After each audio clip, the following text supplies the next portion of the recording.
தெரிவித்துக் கொள்கிறேன். மாண்புமிகு உறுப்பினர் காமராஜ். மாண்புமிகு பேரவைத் தலைவர் அவர்களே, நன்னிலம் சட்டமன்ற தொகுதிக்கு உட்பட்ட ஆலங்குடி குருஸ்தலம் அமைந்துள்ள பகுதிக்கு சுற்றுலாத்துறையின் மூலம் 5,48,16,280 ரூபாய் அதை மேம்படுத்துவதற்காக நிதி ஒதுக்கீடு செய்வதாக குறிப்பிட்டீர்கள். இந்த குருஸ்தலம் நீங்கள் சொன்னதைப் போல ஒரு பரிகார ஸ்தலம். நாளுக்கு நாள் கூட்டம் அதிகரித்துக் கொண்டே இருக்கிறது. வியாழக்கிழமைகளில் அதிகமான கூட்டம். அதே போல குரு பயிற்சியின் போது ஊரே கூட்டமாக இருக்கும். அங்கே அபத்சேஸ்வரர் இறைவனாகவும், ஏலவார் கோழி தாய் இறைவியாகவும், விநாயகர் கலங்காமற் காத்த விநாயகராகவும் அங்கே வீட்டிருக்கிறார்கள். இந்த தளத்திலேதான் குரு பார்த்தால் கோடி நன்மை என்கிற குரு பகவானும் வீட்டிருக்கிறார். எனவே இதனை உடனடியாக நிறைவேற்றி தருவ நடவடிக்கை எடுப்பதோடு ஆலங்குடியை உள்ளடக்கிய ஒரே நாளில் 5 காலங்களிலும் தரிசனம் செய்தால் அவர்களுக்கு இறைவனின் பாதகமலத்தை அடையலாம் என சமயக்குறவர்கள் சொல்லியிருக்கிற பஞ்ச ஆரண்ய ஸ்தலங்களான திருக்கருகாவூர், அவளியநல்லூர், ஹரித்வாரமங்கலம், ஆலங்குடி, திருக்கலம்பூர் இவைகளையும் உள்ளடக்கி அந்த பணிகளை விரிவுபடுத்த முடியுமா என மாண்புமிகு அமைச்சர் அவர்களை மாண்புமிகு பேரவைத் தலைவர் வாயிலாக கேட்டு அமர்கிறேன்.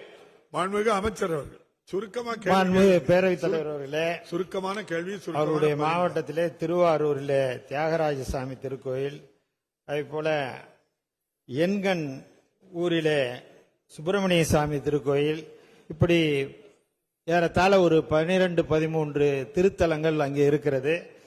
இந்த திருத்தலங்களுக்கு தேவைக்கேற்ப, சூழ்நிலைக்கேற்ப நிதிநிலை இடம் தருமானால் அதற்கான பணிகளை நிறைவேற்றி தர அரசு ஆவண செய்யும் என்பதை இந்த நேரத்திலே தெரிவித்துக் கொள்கிறேன். மாண்புமிகு உறுப்பினர் காமராஜ்.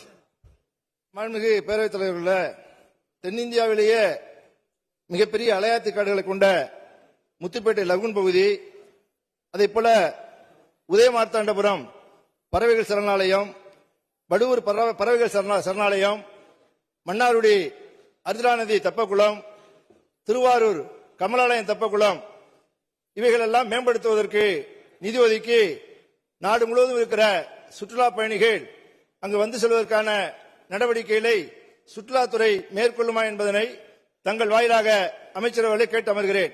மாண்புமிகு அமைச்சர் அவர்கள். மாண்புமிகு பேரவைத் தலைவர் அவர்களே, முத்துப்பேட்டை அலையாத்தி காடுகள் முத்துப்பேட்டை திருவாரூரிலிருந்து சுமார் 57 கிலோமீட்டர் தொலைவில் அமைந்திருக்கிறது.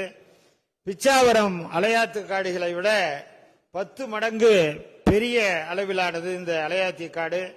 2 மணி நேரம் படகு போக்குவரத்து செய்யலாம் என்கிற தோராயமாக 6803 ஹெக்டேர் பரப்பளவை கொண்டது.